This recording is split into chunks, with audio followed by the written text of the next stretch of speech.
अस्सलाम वालेकुम नाज़रीन, ग्लोबल राउंड अप सां गॾु मां तव्हांजी मेज़बान साइमा वाहब। नाज़रीन, इन प्रोग्राम के ज़रिए मजमूई तौर ते हलंदड़ हफ़्ते में जेके भी आलमी सियासी इक़्तिसादी या मुआशी तब्दीलियूं जेके साम्हूं आयूं उनखे अॼोके प्रोग्राम में डिस्कस कंदासीं। अॼोके प्रोग्राम में जेके मौज़ू शामिल हूंदा उन में सब खां पहिरीं शुरुआत कंदासीं तुर्की में फौजी बग़ावत जी कोशिश के अवाम नाकाम बणायो आहे।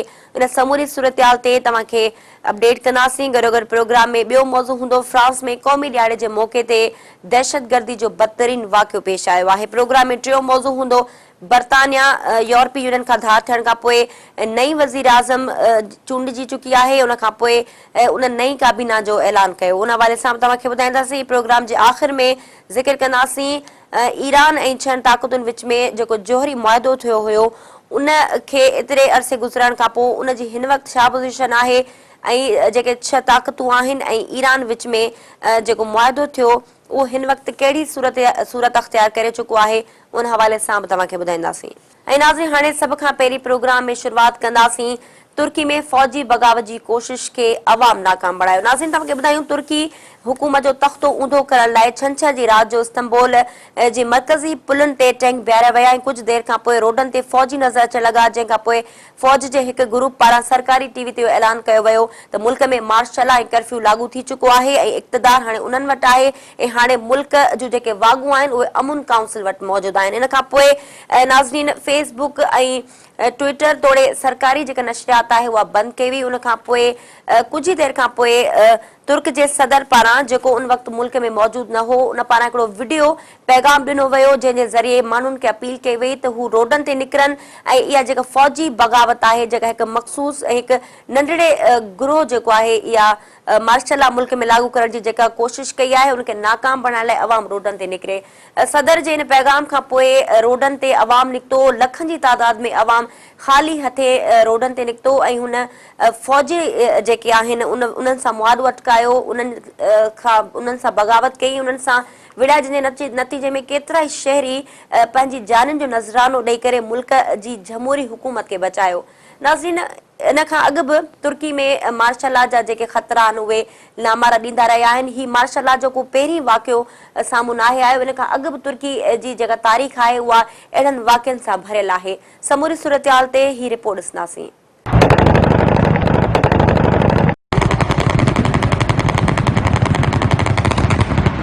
तुर्की जी फौज जेका दुनिया जी मज़बूत तरीन फौज में शुमार थिए थी तोड़े मुल्की सियासत ते पिण असर रसूख रखे थी। तुर्की में छंछर जी राति हुकूमत जो तख़्तो ऊंधो करण लाइ इस्तंबोल जी मरकज़ी पुलनि ते टैंक बीहारिया विया ऐं कुझु देरि खां पोइ रोडनि ते फौजी नज़र अचण लॻा, जंहिंखां पोइ फौज जे हिकु ग्रुप पारां सरकारी टीवी ते ऐलान कयो वियो त मुल्क में मार्शल लॉ ऐं कर्फ्यू लागू कयो वियो आहे ऐं हाणे इक़्तिदार उन्हनि वटि आहे ऐं अमुन काउंसिल मुल्क जो निज़ाम हलाईंदी। जंहिं बाद फेसबुक, ट्विटर ऐं सरकारी नशरियात बंदि कई वई, जंहिंखां पोइ तुर्की जो सदर रजब तैयब एर्दोगान जेको उन वक़्तु मुल्क में मौजूदु न हो तंहिं हिकु वीडियो पैगाम ज़रिए अवाम खे अपील कई त अवाम जमहूरियत खे बचाइण लाइ हुकूमत जो साथ ॾींदे रोडनि ते निकिरे। जंहिंखां पोइ फौज खे अवामी मज़हमत जो मुंहुं ॾिसणो पियो ऐं लखे माण्हू रोडनि ते अची करे नारा हणंदा रहिया ऐं सख़्त मज़ामत ऐं छिकताण सबबि केतिरनि ई शहरनि पंहिंजी ज़िंदगी जी परवाह न कंदे मज़ामत जारी रखी। नेठि पुलिस, फौजी ऐं अवाम जी पुरज़ोर मज़ामत सबबि फौजी गिरोह पंहिंजी नाकाम ख़्वाहिश सबबि पोइ ते हटण ते मजबूर थिया। उन दौरान केतिरा ई पुलिस एहलकार तोड़े शहरी पिण ज़ख़्मी थिया।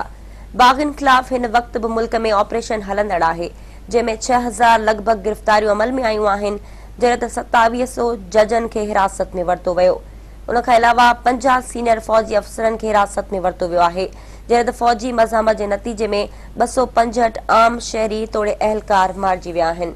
अवाम जे इन रद्द अमल खां पोइ पुलिस तोड़े फौज जी कार्रवाई जे नतीजे में सूरतहाल ते ज़ाब्तो आंदो वियो ऐं तुर्की हुकूमत आर्मी चीफ खे बाग़िन वटां आज़ादु करायो। बग़ावत कंदड़ केतिरनि ई फौजियुनि पुलिस आॾो हथियार फिटा कया। सदारती महल में दाख़िल थींदड़ फौजी एहलकारनि खे पिण गिरफ़्तार कयो वियो। तुर्की में सूरतहाल ज़ाब्ते में आणण लाइ बाग़िन ख़िलाफ़ ऑपरेशन जारी आहे। बाग़िन पारां इस्तंबोल ऐं अंकारा समेत मुख़्तलिफ़ इलाइक़नि में फायरिंग ऐं गोलाबारी कई वई, पर अवाम घरनि ॾांहुं वापसि वञण बदिरां जमहूरियत खे बचाइण लाइ तक़सीम स्क्वायर ते गॾिथी एहतजाज कयो। बाग़ी ग्रुप शिकस्त ॾिसंदे तक़सीम स्क्वायर ते बि हमला कया, जंहिंजे नतीजे में 1500 खां वधीक माण्हू ज़ख़्मी थिया। तुर्की जे सरकारी चैनल्स खे आर्ज़ी तौर ते बंद कयो वियो, जेको बाद में बहाल थियो। उन सूरतहाल में जॾहिं तुर्क सदर एयरपोर्ट ते पहुतो त तुर्की जे अवाम पारां संदसि शानदार इस्तक़बाल कयो वियो। तुर्क सदर उन मौक़े ते ॻाल्हाईंदे चयो त तुर्की में गैर कानूनी कदम खणंदड़ कंहिं बि बाग़ी खे बख़्श न कयो वेंदो। संदसि चवणु हो त तुर्की में हुकूमत जो तख़्तो ऊंधो करण में अमरीका में वेठल फताहुल्लाह गोलन जी साज़िश नाकाम थी वई। तुर्क सदर ज़बरदस्त मज़ामत ते तुर्की अवाम खे ख़राज पेश कयो। संदसि चवणो त अवाम जी ताक़त खां वॾी ॿी का बि ताक़त नाहे। संदसि चवणो त अहिड़ी तरह अवाम संदन हुकूमत जो साथ ॾेई हिकु तारीख़ रक़म कई आहे। जॾहिं त तुर्क सदर पंहिंजे अमरीकी हममनसब बराक ओबामा सां टेलीफोनिक राब्तो करे मथस वाज़े कयो त फताहुल्लाह गोलन ख़िलाफ़ अमरीका में केस हलायो वञे या खेसि तुर्की हवाले कयो वञे। तुर्क सदर फ़ौज जे हिकु धड़े पारां मुल्क जी चूंडियल हुकूमत जो तख़्तो ऊंधो करण जी कोशिश जो इल्ज़ाम गोलन तहरीक ते लॻायो हो। उहा तहरीक तुर्क मज़हबी अॻवान फताहुल्लाह गोलन सां वाॻियल आहे, जेको गुज़िरियल केतिरे अरसे खां अमरीका जी रियासत पेंसिल्वानिया में रिहाइश पज़ीर आहे। तुर्की जी हुकूमत हलंदड़ साल मई में गोलन तहरीक खे दहशतगर्द तंज़ीम करार ॾिनो ऐं इहो बयान जारी कयो त इहा तंज़ीम हुकूमत जो तख़्तो ऊंधो करण जी कोशिशुनि में रुधल आहे ऐं उन ख़िलाफ़ सख़्त कार्रवाई कई वेंदी। गोलन तहरीक कुझु साल अॻु सदर रजब तैय्यिब एर्दोगान जी सरगर्म हामी पार्टी हुई। उन तहरीक तुर्क सदर ऐं संदसि जमायत खे मक़बूल बणाइण में अहम किरदार अदा कयो, पर पुलिस पारां सदर जे कुझु वेझनि साथियुनि ऐं माइटनि ख़िलाफ़ बदउनवानी जे इल्ज़ाम में जांच शुरू थियण खां पोइ गोलन तहरीक ऐं हुकुमरान जमात विच में लाॻापा ख़राब थिया। सदर इल्ज़ाम हणंदे चयो त संदसि साथियुनि ऐं माइटनि ख़िलाफ़ जांच कंदड़ एहलकारनि जो तालुक़ गोलन तहरीक सां हो, जेको अमरीका में रिहाइश अख़्तियार करे वेठो आहे ऐं पंहिंजे सरबराह जी चुस्त ते चूंडियल हुकूमत खे बदनाम करण ऐं कमज़ोर करण जी कोशिश कई पई वञे। उन वाक़े खां पोइ तुर्क हुकूमत सरकारी नौकरियुनि ऐं उहिदनि ते वेठल गोलन तहरीक जे हज़ारे हामियुनि खे बरतरफ़ कयो। हज़ारे हामियुनि खे बरतरफ़ कंदे गिरफ़्तारियूं कयूं वयूं।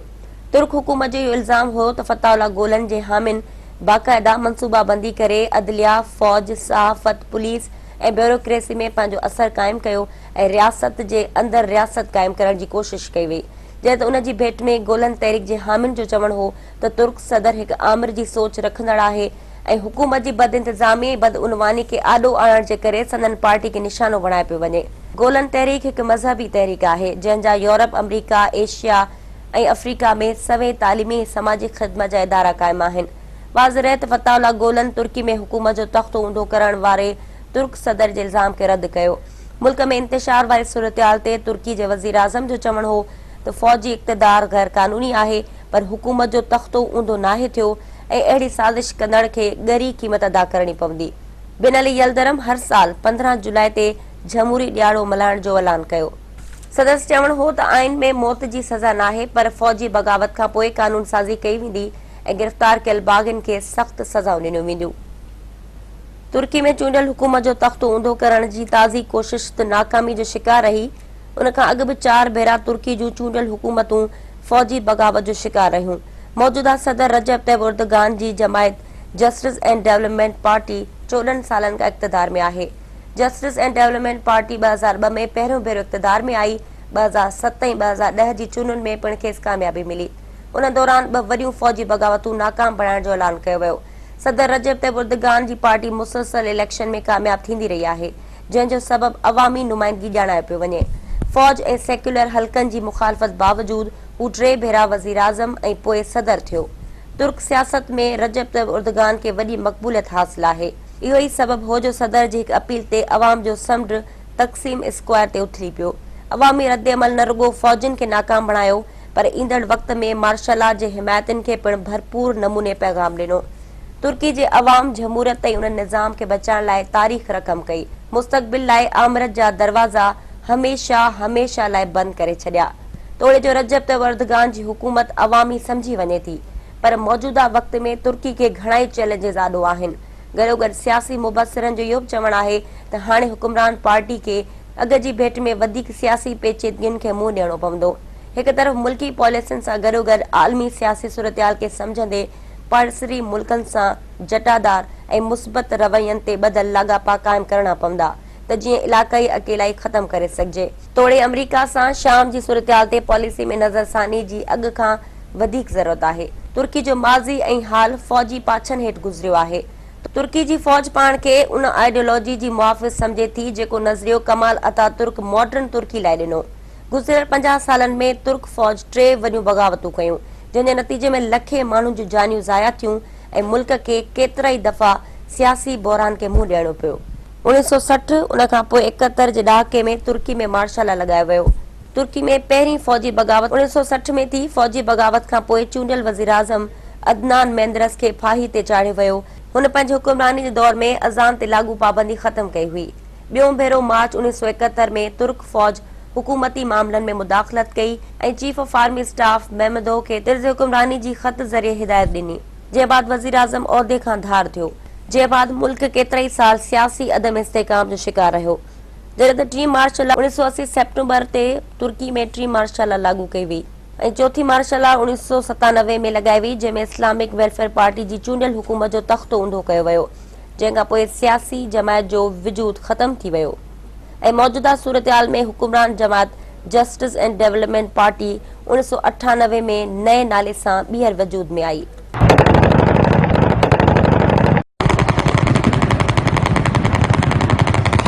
नाज़रीन, रिपोर्ट तव्हां ॾिठी। तुर्की में मार्शल लॉ जे हवाले सां जेके हिन वक़्तु वाक़िया उते पेश आया ऐं जेके हिकिड़ी छिकताण वारी सूरतहाल उते मौजूदु आहे, इन हवाले सां तजिया निगारनि जो इहो बि चवणु आहे त तुर्की जी अवाम सिर्फ़ रजब तय्यिप एर्दोगान खे नाहे बचायो, उन जमहूरत खे बचायो आहे ऐं तुर्की जे अवाम उन सोच खे बचायो आहे त अवाम वटि ही हुकूमत करण जो हक़ आहे ऐं हू अवाम ई जंहिंखे चाहे उनखे इक़्तिदार ते विहारे सघे थो ऐं इहो हक़ सिर्फ़ अवाम जो आहे। त इन नज़रिए खे सिर्फ़ बचाव लाइ अवाम रोडनि ते निकितो ऐं तुर्की जी हुकूमत जो साथ ॾेई करे जमहूरी हुकूमत खे बचायो आहे। नाज़रीन, हुकूमत जो कंट्रोल हिन वक़्तु मुल्क ते मौजूदु आहे, पर हाणे तुर्की जे सदर ते इहा ज़िमेदारी वधीक लागू थिए थी त इन क़िस्म जे वाक़िअनि खां पोइ मतिलबु जेके सियासी तोड़े मुआशी गॾोगॾु जेके आलमी चैलेंजिस जेके तुर्की खे हींअर चैलेंजिस आॾो आहिनि, उन ते तुर्की खे वधीक स्टैंड वठणो पवंदो। गॾोगॾु तजिया निगारनि इहो बि चवणु आहे त तुर्की जे सदर ते इहे बि इल्ज़ाम लॻंदा रहिया आहिनि त हू पंहिंजे दौर में काफ़ी जेको आहे उहो इन सोच जो माण्हू रहियो आहे जेको साफ़िन ते बि तशदुद कराए थो, जेको अवाम ते बि फ़ौज जे ज़रिए तशदुद कराए थो ऐं ॾाढ कराए थो। गॾोगॾु तुर्क जे सदर ते इहो बि इल्ज़ाम आहे त हू आइन में फेरफार करे या आइन में तरमीम करे मुल्क जो सेक्युलर जेको चहिरो आहे उनखे मुतासिर करणु चाहे थो। गॾोगॾु रजब तय्यिप एर्दोगान 2013 में इस्तांबुल जे गाज़ी पार्क में अवामी एहतजाज खे कुचलण लाइ फ़ौज जो सहारो वरितो। इन क़िस्म जा खोड़ सारा जेके इल्ज़ाम आहिनि उहे तुर्क सदर ते लॻल आहिनि। गॾोगॾु अॻूणे वज़ीर आज़म पारां इस्तीफ़ा ॾियण जे ऐलान खां पोइ ख़ुदि रजब तय्यिप एर्दोगान जी पार्टी में बि काफ़ी माण्हू उन खां नाराज़ आहिनि, छो त हू परदेही पॉलिसी जे हवाले सां तोड़े जेको डोमेस्टिक पॉलिसीज़ आहिनि तुर्की जूं उन हवाले सां अवाम खे बि काफ़ी ख़दशा आहिनि। गॾोगॾु दहशतगर्दी जहिड़ो संगीन जेको चैलेंज आहे उहो बि तुर्की जे आॾो आहे। हाणे ॾिसजे त मार्शल लॉ जे हिकिड़े अफ़सोसनाक वाक़े खां ॿाहिरि निकिरण खां पोइ अवाम हाणे तुर्क सदर ते वधीक यकीन रखे थो ऐं अवाम इहो चाहे थो त जमहूरी हुकूमत जेका तुर्की में हिन वक़्तु हलंदड़ आहे ऐं जेको सेक्युलरिज़म जो जेको नारो तुर्क सदर हयो आहे उनखे केतिरे क़दुरु उन ते क़ाइमु रही सघे थो ऐं तुर्की जे अवाम खे हींअर इहा ई उमेद आहे त हिन मार्शल लॉ खां पोइ तुर्की जी जेका हुकूमत आहे उहा वधीक मोहतात अंदाज़ में मुल्की तोड़े आलमी मसइलनि खे सही तरीक़े सां डील करे त जीअं तुर्की वापसि पंहिंजो उहो इक़्तिदारी दौर या उहो वापसि उहा ख़िते में जेका पोज़ीशन आहे उहा हासिल करण में कामयाबु रहे। ऐं नाज़रीन, हाणे ज़िक्र कंदासीं इसमें जेको दहशतगर्दी जो ताज़ो वाक़ियो साम्हूं आयो आहे। इन खां पोइ यकीनी तौर ते फ्रांस में जेका सूरतहाल आहे उहा काफ़ी छिकताण वारी आहे। अवाम में हिन वक़्तु बि ख़ौफ़ जेको आहे उहो बरक़रार आहे। नाज़रीन, दौलत इस्लामिया पारां हिन वाक़े जी ज़िम्मेवारी क़बूल कई वई आहे।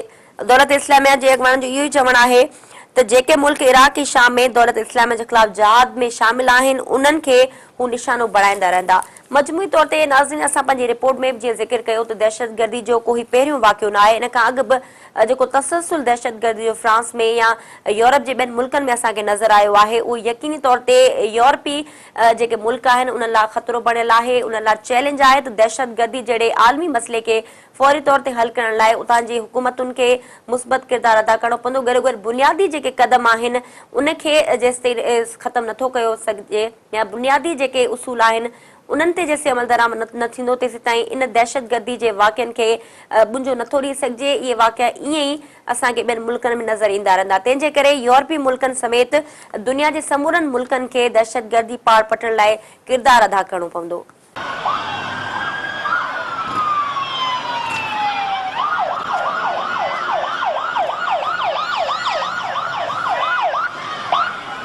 फ्रांस गुज़रियल कुछ अरसे खां शिदत पसंद जो हदफ रहियो आहे।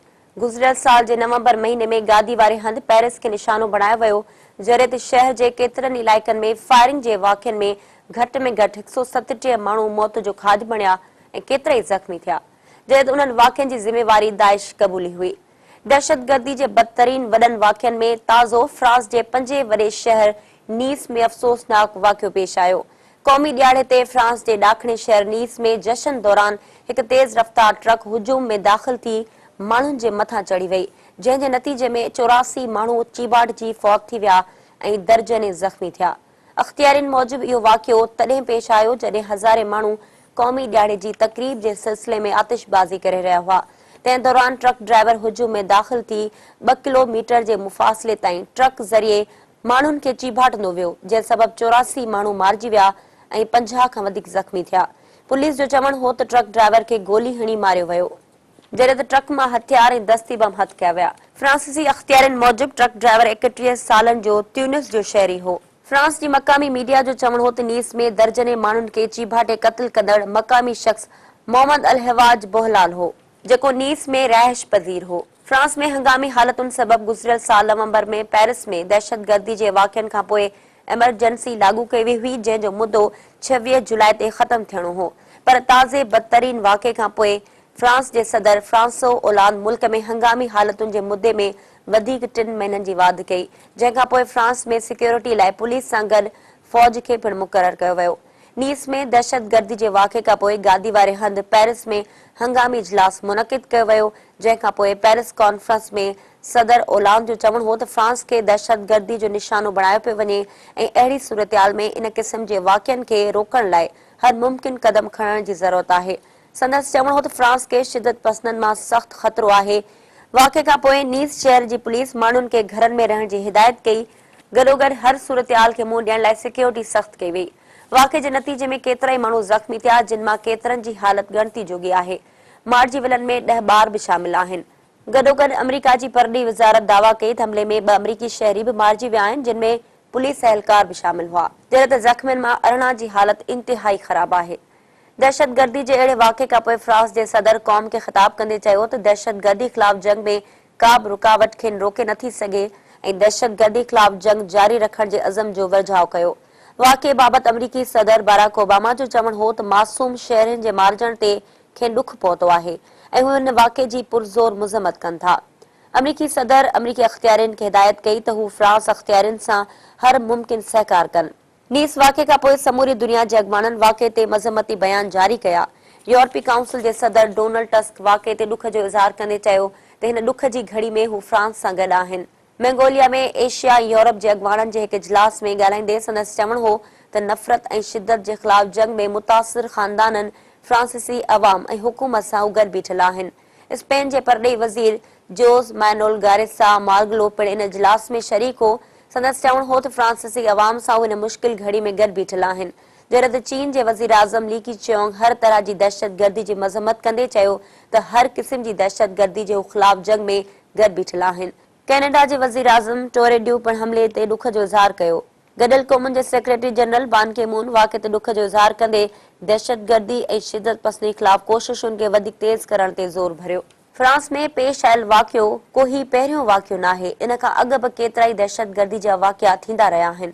फ्रांस यूरोप जो अहम मुल्क आहे ऐं दहशतगर्द हिन मुल्क में सरगर्म थी चुका आहिनि। यूरोप में गुज़िरियल कुझु सालनि खां दहशतगर्दी जे वाक़िअनि ते जॾहिं नज़र दौड़ाइजे थी त ख़बर पवंदी त शिदत पसंद तंज़ीमूं यूरोप लाइ ख़तरो बणियल रहियूं आहिनि ऐं अहिड़नि चैलेंजिस खे मुंहुं ॾियण लाइ हुकूमतुनि पारां का हिकमत अमली नज़र न पई अचे।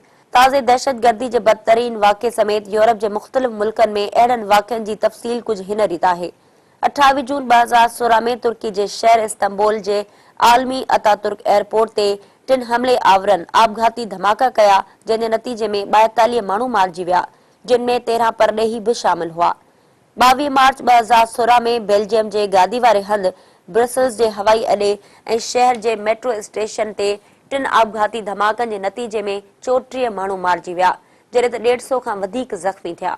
वज़ीर आज़म शारल मैशल इन वाक़े खे मुल्की तारीख़ जो बदतरीन वाक़ियो ऐं उन ॾींहं खे कारो ॾींहुं करार ॾिनो हो। 13 मार्च 2016 में आपघाती बमबार तुर्की जे गादी वारे हंध अंकारा खे निशानो बणायो ऐं आपघाती धमाके जे नतीजे में 34 माण्हू मारिजी विया हुआ, जॾहिं त 125 ज़ख़्मी थिया हुआ। 13 नवंबर 2015 ते फ्रांस जे गादी वारे हंध पेरिस में धमाकनि ऐं फायरिंग सबबि 130 माण्हू मारिजी विया, जॾहिं त 100 ज़ख़्मी थिया।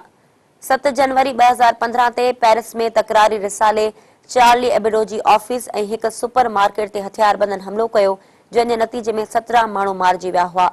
24 मई 2014 ते बेल्जियम जे शहर ब्रुसेल्स में अजायब घर में हथियारबंदनि फायरिंग करे 4 माण्हू क़त्ल कया। 9 मार्च 2012 ते फ्रांस में शिदत पसंद तंज़ीम अल-क़ाइदा जे दहशतगर्दनि ॾखण शहर टोलूज़ में फायरिंग करे 3 शागिर्दनि खे क़त्ल कयो। 22 जुलाई 2011 में नॉर्वे में साॼी धुर जो नज़ीर रखंदड़ शिदत पसंद दहशतगर्दनि बम धमाका करे 77 माण्हुनि खे मौत जी निंड सुम्हारियो, जंहिं में तक़रीबन नौजवाननि जो वॾो तादाद हो। यूरोप में गुज़िरियल अरसनि दौरान जेके वाक़िया थिया, तिन जी शिदत पसंद तंज़ीम ज़िम्मेवारी क़बूली, जंहिं त फ्रांस जे ताज़े वाक़े जी ज़िम्मेवारी दौलत इस्लामिया क़बूल कई आहे। दौलत इस्लामिया पारां इस्तेमाल हेठि ख़ाबरू एजेंसी में चयो वियो त हू हमले जी ज़िम्मेवारी क़बूल कनि था। शिदत पसंद तंज़ीम जो चवणो त जेके मुल्क इराक ऐं शाम में दौलत इस्लामिया जे ख़िलाफ़ जहाद में शामिल आहिनि, तिन खे निशानो बणायो वेंदो। ताज़े वाक़े समेत माज़ी में थियल वाक़िअनि खां वेंदे हिन महिल ताईं इहो सिलसिलो जारी आहे ऐं यूरोपी मुल्कनि जे हुकुमराननि आलमी सतह ते दहशतगर्दी खे मुंहुं ॾियण लाइ वाज़े पॉलिसी अख़्तियार कई, पर बुनियादी क़दम खणण लाइ यूरोपी मुल्कनि तोड़े यूरोपी यूनियन का जटादार पॉलिसी अमल में न आंदी, जंहिं सबब अॼु यूरोप में दहशतगर्द दाख़िल थी मासूम माण्हुनि खे निशानो बणाए रहिया आहिनि।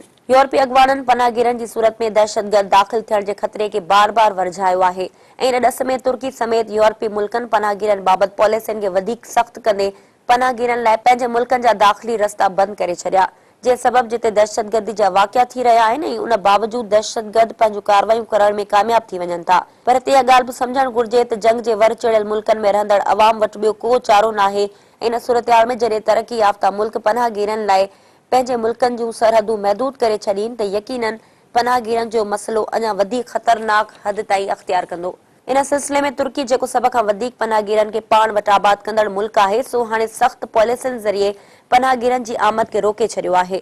गॾोगॾु यूरोपी मुल्कनि पिण इन मसइले ते ख़दशा ज़ाहिर कया आहिनि, पर बुनियादी मसइलनि जे हल तोड़े पनाहगीरनि जे आलमी मसइले खे मुंहुं ॾियण सां गॾोगॾु दहशतगर्दी जे वधंदड़ ख़तरे खे मुंहुं ॾियण लाइ आलमी ताक़तुनि खे हाणे पंहिंजी सोच ऐं पॉलिसियूं तब्दील करण जी अॻु जी भेट में हाणे वधीक ज़रूरत आहे।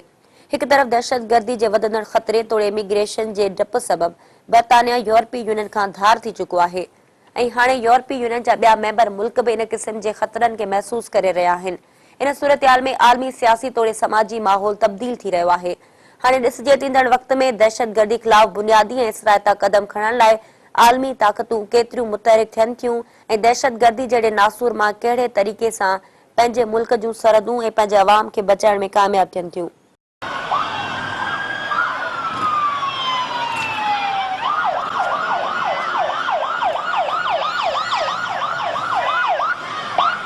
नाज़रीन, आलमी मौज़ूअनि ते वधीक ॻाल्हि ॿोल जो सिलसिलो जारी रहंदो, पर हिते वक़्तु आहे मुख़्तसिर ब्रेक जो। असां सां गॾु रहिजो।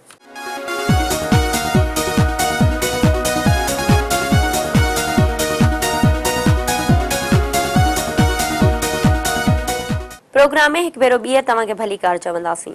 ऐं नाज़रीन, हाणे ज़िक्र कंदासीं बरतानवी नई वज़ीर आज़म पारां उहिदे जो कसम खणण खां पोइ हिन वक़्तु बरतानिया में छा सूरतहाल आहे। नाज़रीन, यूरोपी यूनियन जे बरतानिया जे धार थियण खां पोइ जेको अवाम जो जेको फ़ैसिलो साम्हूं आयो, उन खां पोइ डेविड कैमरॉन इस्तीफ़ा ॾियण जो ऐलान कयो ऐं हलंदड़ हफ़्ते डेविड कैमरॉन पंहिंजे उहिदे तां इस्तीफ़ा ॾेई करे नए वज़ीर आज़म जी मुक़रर जे हवाले सां जेका ॻाल्हि थी, उन में 59 सालनि जी नई बरतानवी वज़ीर आज़म थिरसा में उहिदे जो हलफ़ खणी वरितो आहे। पंहिंजी पहिरीं तक़रीर में बरतानवी वज़ीर आज़म जो चवणु आहे त हू हिन अवामी फ़ैसिले खां पोइ बरतानिया खे मुस्बत तरीक़े सां ऐं उन जे किरदार जे हवाले सां संदसि इहो चवणु आहे त बरतानिया खे कुझु वक़्त जे अंदरि पंहिंजी साख खे बचाइणो आहे ऐं महदूद वक़्त में हुनखे तमामु घणा चैलेंजिस आॾो आहिनि जंहिंखे हुनखे फेस करणो आहे। संदसि इहो बि चवणु हो त यूरोपीय यूनियन जे हवाले सां जेको ॻाल्हियुनि जो जेको मरहलो आहे उहो शुरू करण में अञा वक़्तु घुर्बल आहे ऐं हू फौरी तौर ते ॻाल्हियुनि जे मरहले खे शुरू करण जे हवाले सां हिन वक़्तु हुन पोज़ीशन में न आहिनि। गॾोगॾु नई वज़ीर आज़म काबीना में 4 नवां जेके वज़ीर आहिनि उहे बि शामिल कया। मजमूई सूरतहाल ते रिपोर्ट ॾिसंदासीं।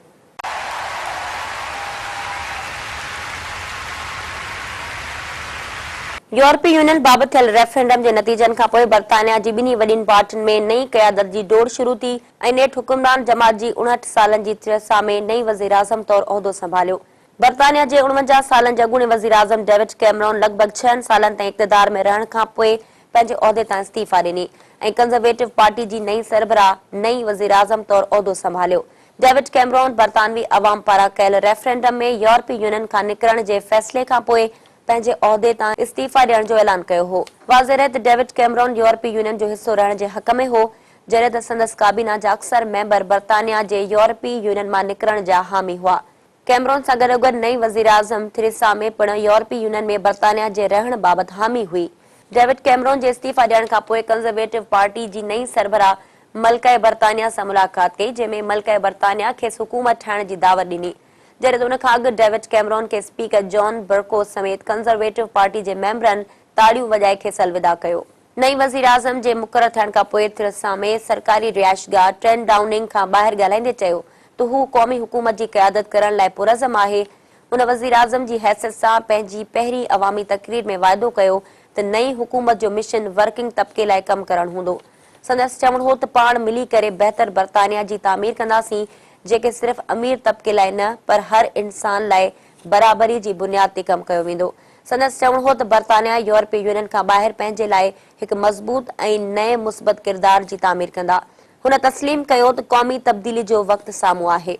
I have just been to Buckingham Palace, where Her Majesty the Queen has asked me to form a new government, and I accepted. In David Cameron, I follow in the footsteps of a great modern Prime Minister. Under David's leadership, the government stabilised the economy, reduced the budget deficit, and helped more people into work than ever before. But David's true legacy is not about the economy, but about social justice. From the introduction of same-sex marriage to taking people on low wages out of income tax altogether, David Cameron has led a one-nation government, and it is in that spirit that I also plan to lead. Because not everybody knows this, but the full title of my party is the Conservative and Unionist Party. And that word unionist is very important to me. It means we believe in the union, the precious, precious bond between England, Scotland, Wales and Northern Ireland. But it means something else that is just as important. It means we believe in a union not just between the nations of the United Kingdom, but between all of our citizens, every one of us, whoever we are and wherever we're from. बर्तानवी वज़ीर आज़म उहिदो संभालण खां पोइ काबीना में 4 नवां वज़ीर बि शामिल कया। गॾोगॾु यूरोपीय यूनियन खां धारित थियण खां पोइ ॻाल्हियुनि लाइ वधीक वक़्तु घुर्बल हुजण जी पिणु ॻाल्हि कई। नई वज़ीर आज़म जर्मनी जी चांसलर एंजेला मर्केल ऐं फ्रांस जे सदर फ्रांसो ओलांद सां टेलीफोनिक राब्तो पिणु कयो। उन मौक़े ते ॻाल्हाईंदे संदसि चवणो हो त बर्तानिया जे धार थियण खां पोइ ॻाल्हियुनि जे मरहले जी शुरूआत में खेनि वधीक वक़्तु घुर्बल आहे, तंहिं करे ॻाल्हियुनि जी शुरूआत फौरी नथी थी सघे। यूरोपीय यूनियन जे सदर पिणु नई वज़ीर आज़म लाइ नेक ख़्वाहिशुनि जो इज़हार कयो। यूरोपीय यूनियन जे सदर बर्तानिया में थियल रेफरेंडम जे नतीजनि खां पोइ बर्तानिया खे जल्द ॻाल्हियुनि जी शुरूआत न करण ते ख़दशनि जो इज़हार पिणु कयो। बर्तानवी वज़ीर आज़म पंहिंजी नई काबीना में 4 नवां वज़ीर शामिल कया, जंहिंमें बोरिस जॉनसन खां सवाइ Philip Hammond, David Davis, Liam Fox ऐं एम्बर रिड शामिल आहिनि। बोरिस जॉनसन बर्तानिया जे यूरोपीय यूनियन खां अलॻि थियण जी मुहिम में पिणु शामिल रहियो हो। बोरिस अॻूणे परॾेही वज़ीर जी जॻह संभाली, जंहिंखे हाणे बर्तानिया जो परॾेही वज़ीर मुक़रर कयो वियो आहे। बर्तानिया जी अॻूणी तवानाई वारी वज़ीर एम्बर खे घरू वज़ीर मुक़रर कयो वियो, जॾहिं त डेविड ड्यूस खे ब्रेक्ज़िट यानी यूरोपीय यूनियन खां अलहदगी लाइ क़ाइमु कयल नए शोबे जो वज़ीर मुक़रर कयो वियो। बर्तानिया जे अॻूणे बचाव वारे वज़ीर लियम फोक्स खे जंहिं 2011 में पंहिंजे उहिदे तां इस्तीफ़ा ॾिनी हुई, तंहिंखे आलमी तिजारत वारो वज़ीर मुक़रर कयो वियो, जंहिं त माइकल फॉलन खे बचाव वारी वज़ारत हवाले कई वई। घरू मामलनि जे अहम तरीन उहिदे लाइ तवानाई वारी अॻूणी वज़ीर एमर रिड खे मुक़रर कयो वियो। थेरेसा मे बरतानवी वज़ीर आज़म जे उहिदे खां अॻु 6 सालनि ताईं घरू मामलनि जी वज़ीर तौर कमु कंदी रही। बरतानिया जी तारीख़ में पहिरियों भेरो मुल्क जे 2 अहम तरीन उहिदनि ते औरतूं हुकुमरानी जा फर्ज़ सर अंजाम ॾींदियूं। उम्मीद ज़ाहिर कई पई वञे त औरत वज़ीर आज़म पारां काबीना में नयनि तब्दीलियुनि जो मक़सद हुकूमत में औरतुनि खे वधीक किरदार ॾियणु आहे। सियासी मुबसरनि जो चवणु हो त बोरिस जॉनसन, मिस्टर डेविस ऐं डॉक्टर फॉक्स जी मुक़ररी में थेरेसा मे ब्रेक्ज़िट जे 3 अहम किरदारनि खे अहम उहिदनि ते फ़ाइज़ कयो ऐं ब्रेक्ज़िट जो मतिलबु ब्रेक्ज़िट जे अहद खे पूरो करण लाइ थेरेसा मे जो ही पहिरियों कदम थी सघे थो। Thank you very much, Gisela. And I want to begin this morning by paying tribute to David Cameron, who has spoken earlier from Downing Street. And I know I speak for Michael in saying how sad I am that he has decided to step down, but obviously I respect that decision. I've known David Cameron for a very long time, and I believe he's been one of the most extraordinary politicians of our age. A brave and principled man who's given superb leadership of his party and his country for many years, reforming our public services, delivering one nation conservative government, making this country the most dynamic economy in Europe, and with his own brand of compassionate conservatism that rightly earned his party the first majority government for decades. It was his bravery that gave this country the first referendum on the European Union for 43 years, the first time that many of us have had the chance to vote explicitly on this question. Today, I think all of us politicians should thank the British people, because in a way they have been doing our job for us. They hire us to deal with the hard questions, and this year we gave them one of the biggest and toughest questions of all. Some people are now saying that was wrong and that the people should never have been asked in this way. I disagree. I believe it was entirely right and inevitable, and indeed that there is no way of dealing with a decision on this scale except by putting it to the people. बरतानिया जे यूरोपीय union खां धार थियण खां पोइ नई काबीना जे अमल में अचण खां पोइ अमरीकी परॾेही वज़ीर जॉन केरी बरतानिया खे मदद जी आछ कई। अमरीकी परॾेही वज़ीर जॉन केरी जॉनसन खे अहम उहिदे ते मुक़रर थियण ते मुबारकूं ॾिनियूं। अमरीकी परॾेही वज़ीर जॉन केरी ऐं बरतानवी वज़ीर आज़म नेटो इतिहादियुनि खे आॾो आयल चैलेंजिस खे मुंहुं ॾियण लाइ ऐं दुनिया में पंहिंजी ज़िमेवारी पूरी करण लाइ गॾियल तौर ते कमु जारी रखण जो वचन वरजायो। जॉन केरी जॉनसन खे अहम उहिदे ते मुक़रर थियण ते मुबारकूं पिणु ॾिनियूं। ॿिन्ही अॻवाननि आलमी मामलनि समेत दुनिया जी तब्दील थींदड़ सियासत तोड़े अमरीका ऐं बरतानिया विच में ख़ुसूसी लाॻापनि ते ॻाल्हि ॿोल कई। ॿिन्ही अॻवाननि जटादार लाॻापनि ते ज़ोर भरियो। जॉन केरी जो चवणु हो त जॾहिं बरतानवी हुकूमत पंहिंजनि मंसूबनि खे अमली तौर ते शुरूआत करे रही आहे, इन सूरतयाल में अमरीका बरतानिया सां गॾिजी लाॻापनि खे बहितर रखणु चाहे थो। जॉन केरी शाम समेत ख़िते जी सूरतयाल ते मुख़्तसिर ॻाल्हि ॿोल कंदे ईंदड़ हफ़्ते ब्रसेल्स में परॾेही मामलनि बाबति काउंसिल जे इजलास में शिरकत ते इतफ़ाक़ कयो। संदसि चवणु हो त यूरोप खां धार थियण ऐं यूरोप सां अमरीका जे लाॻापनि में वॾो फ़र्क़ु आहे, जंहिं बाबति हुकूमत खे दाख़िली सतह ते कमु करण जी ज़रूरत आहे। यूरोपीय यूनियन जे सरबराह मार्टिन शिल्स नए बरतानवी काबीना ते सख़्त तनक़ीद कंदे चयो त इहो ख़तरनाक मसइलो आहे, जंहिंसां डिघे अरसे ताईं बरतानिया जे अवाम खे नुक़सानु थींदो। संदसि चवणु हो त काबीना में शामिल माण्हुनि खे पार्टी जे अंदरूनी सियासी मामलनि खे नज़र में रखंदे बरतानिया जे मफ़ादनि खे अॻिते वधाइण लाइ किरदार अदा करणु घुर्जे।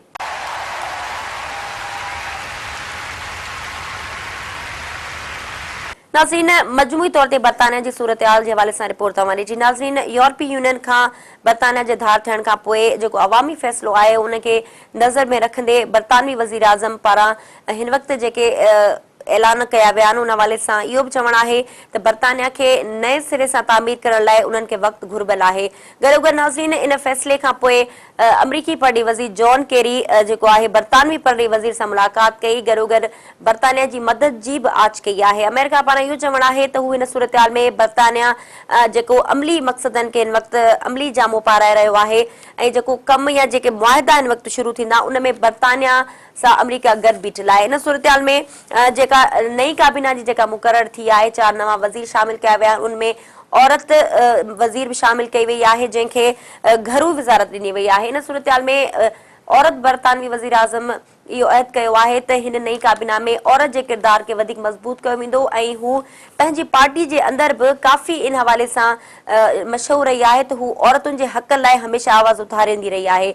इन सूरतहाल में जीअं ई हुन पंहिंजे उहिदे जो हल्फ़ कयो त हुन पंहिंजी काबीना में हिकु औरत मेंबर बि शामिल कई। ॾिसजे त नई काबीना जे अमल में अचण खां पोइ बरतानिया हाणे पंहिंजे नए सफ़र खे कहिड़ी तरह सां शुरू करे थो। ऐं नाज़रीन, हाणे ज़िक्र कंदासीं 6 आलमी ताक़तुनि ऐं ईरान जे विच में जोहरी मुआहिदो हिन वक़्तु कहिड़ी सूरतहाल में आहे। नाज़रीन, ईरान ऐं अमेरिका विच में जोहरी मुआहिदे जे हवाले सां ख़दशा अञा ताईं बरक़रार आहिनि। इन मुआहिदे जे अमल में अचण खां पोइ 6 ताक़तुनि पारां जेके मुआहिदो कयो वियो ईरान सां, उनमें जोहरी हथियारनि जे हवाले सां ईरान खे पाबंद बणायो वियो आहे। उन जे बावजूद ईरान मुसलसल बैलिस्टिक मिसाइल जा तजुर्बा करे पियो ऐं जोहरी जेके सरगर्मियूं आहिनि उहे जारी रखंदो पियो अचे। इन हवाले सां अमरीका पारां ख़दशा ज़ाहिर कया विया आहिनि। जॉन केरी पारां बि बयान साम्हूं आयो आहे त ईरान खे इन मुआहिदे ते अमल दरामद यकीनी बणाइणो पवंदो। गॾोगॾु कांग्रेस जे सेनेटर जो इहो बयान साम्हूं आयो, जंहिंमें संदसि चवणु आहे त ईरान इन मुआहिदे ते अमल न करे रहियो आहे ऐं जेके इन अमल दरामद करण लाइ अमरीका खे ई किरदारु अदा करणो पवंदो, छो त जेके ॿिया जेके मुल्क आहिनि 5 उहे ईरान खे एतिरो फोर्स नथा करे सघनि इन मुआहिदे ते अमल करण लाइ। इन करे अमरीका खे वधीक किरदारु अदा करणो पवंदो त जीअं ईरान इन मुआहिदे ते अमल दरामद यकीनी बणाए सघे। 1 साल अॻु ऑस्ट्रिया जे शहर वियाना जी हिकु होटल में इजलास खां पोइ ईरान ऐं 6 आलमी ताक़तुनि विच में मुआहिदो थियो। जे मुआहिदे जे अमल में अचण खां अॻु उन ते 2 साल कोशिशूं जारी रहियूं हुयूं। इन मुआहिदे जे अमल में अचण खां पोइ ईरान मथां सख़्त मुआशी पाबंदियूं हटायूं वयूं, जंहिंखां पोइ ईरान जे जोहरी प्रोग्राम खे महदूद करण ते मुआहिदो थियो। इन मुआहिदे ते अमल दरामद जारी आहे, जंहिं मुख़्तलिफ़ अंसरनि ते वाज़े नतीजा मिलिया आहिनि, पर अञा ताईं ॿिन्ही धुरियुनि यानी अमरीका ऐं ईरान खे मुआहिदे बाबति कुझु ख़दशा बरक़रार आहिनि ऐं का हिकु धुर मुआहिदे जी भञकिड़ी न करे इन क़िस्म जा ख़दशा अञा बि ॾिसण में अचनि पिया। अमरीकी परॾेही वज़ीर जॉन केरी जो चवणु हो त खेनि कमु जारी रखणु घुर्जे ऐं हू इन बाबति कमु जारी रखंदा ऐं इन मक़सद लाइ ख़ासि तौर ते हिकु सफ़ीर खे मुक़ररु कयो वियो आहे, जंहिंजो कमु रोज़मर्रा जे कम में हिकु टीम जी क़यादत शामिल आहे ऐं उन जो मक़सदु इन ॻाल्हि खे यकीनी बणाइणो आहे त छा मुआहिदे ते अमल दरामद थी रहियो आहे या न। संदसि चवणु हो त संदन कोशिश आहे त मसइलनि खे हल कयो वञे। अमरीकी सदर बाराक ओबामा इन मुआहिदे खे कामयाबी करार ॾींदे चयो त जोहरी हथियारनि जी हासिलात में ईरान जा समूरा रस्ता बंदि थी चुका आहिनि। संदसि चवणो त जनवरी में मुआहिदे जे क़ाइमु थियण खां पोइ ईरान जे जोहरी हथियारनि जे ठाहिण जी कोशिशुनि खे पोइ ते धिकियो वियो आहे। जेतोणीकि 1 साल अॻु अमरीका में मुआहिदे जे मुख़ालिफ़नि जा ख़दशा अञा ताईं बरक़रार आहिनि ऐं मुख़ालिफ़ पंहिंजी सोच ते अञा बि क़ाइमु आहिनि त इन मुआहिदे सां ईरान ख़िते में पंहिंजूं जोहरी सरगर्मियूं जारी रखंदो ऐं नेठ जोहरी हथियारनि जी तयारी जी ईरान जी ख़्वाहिश ज़रूर पूरी थींदी। रिपब्लिकन पार्टी जे सेनेटर जेम्स रिच कांग्रेस जे हिकु पैनल खे ॿुधायो त हीउ मुआहिदो हाणे नाकारा बणिजी चुको आहे। संदसि चवणो त ईरान मुआहिदे खां पोइ बैलिस्टिक मिसाइल जा तजुर्बा करे पंहिंजी ख़्वाहिश पूरी करण समेत मुआहिदे जी भञकिड़ी करे रहियो आहे ऐं अञा ताईं इहो सिलसिलो जारी आहे। संदसि चवणो हो त अमरीका खे इन मुआहिदे ते पाण अमल दरामद करणो पवंदो, छो त 5 मुल्क जेके इन मुआहिदे ते इतफ़ाक़ कनि था, बरतानिया, चीन, फ्रांस ऐं रूस संदन मदद न करे सघंदा। 2002 खां पोइ ओलह जे मुल्कनि जो इहो शक अञा वधीक पको थियो आहे त ईरान जोहरी हथियारनि जे ठाहिण में मसरूफ़ आहे, जंहिंखे ईरान हर दफ़े रद्द कंदो रहियो आहे। उन ते गॾियल क़ौमुनि खां सवाइ अमरीका ऐं यूरोपीय यूनियन जूं पाबंदियूं लागू रहंदियूं त जीअं ईरान पंहिंजे जोहरी इरादनि ख़िलाफ़ दबाव में रही सघे। ईरान पंहिंजूं जोहरी सरगर्मियूं जारी रखियूं, जंहिंजो वधीक ध्यानु यूरेनियम जी पैदावार ते रहियो, जॾहिं त इन पाबंदियुनि सबबि ईरान जी मैशत तमामु घणी मुतासिर रही। 2013 जे आख़िर में जोहरी ॻाल्हियुनि में उन वक़्तु पेशरफ़्त साम्हूं आई जॾहिं ईरान ऐं 6 आलमी ताक़तुनि ॻाल्हियुनि दौरान हिकु उभरी मुआहिदे ते राज़ ॾेखारियो, जंहिं तहत ईरान जी जोहरी सरगर्मियुनि ते कुझु सख़्ती त कुझु हिसे ते नरमी वारो वर्ताव कयो वियो ऐं ॻाल्हियुनि जे डिघे मरहले जे आख़िर में मुआहिदे ते सही कई वई, जंहिंखां पोइ हिन वक़्तु अमल दरामद जारी आहे, पर ॿई धुरियूं अञा ताईं 100% हिक ॿिए जो एतमाद बहाल करण में नाकाम रहियूं आहिनि। नाज़रीन, जोहरी मुआहिदे जे हवाले सां ईरान हिन वक़्तु बि जेको आहे उन ते अमल दरामद यकीनी बणाईंदो पियो अचे। गॾोगॾु ईरान बार बार जेको मुआहिदे जी भञकिड़ीअ जा जेके इल्ज़ाम आहिनि उनखे रद्द कंदो आयो आहे।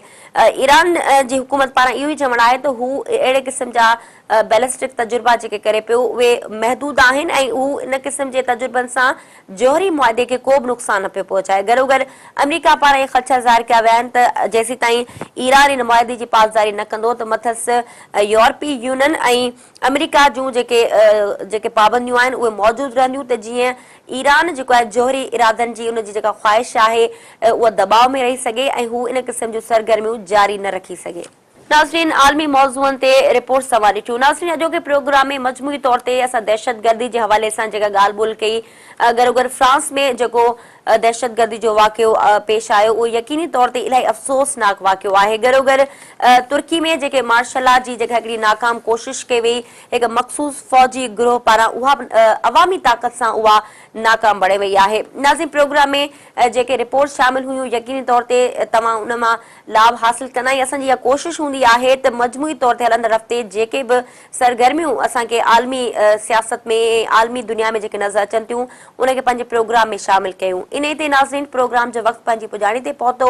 ईंदड़ हफ़्ते नवनि मौज़ूअनि सां गॾु हाज़िर थींदासीं। तेसीं ताईं पंहिंजी मेज़बान साइमा वाहब खे ॾींदा इजाज़त। अला वाही।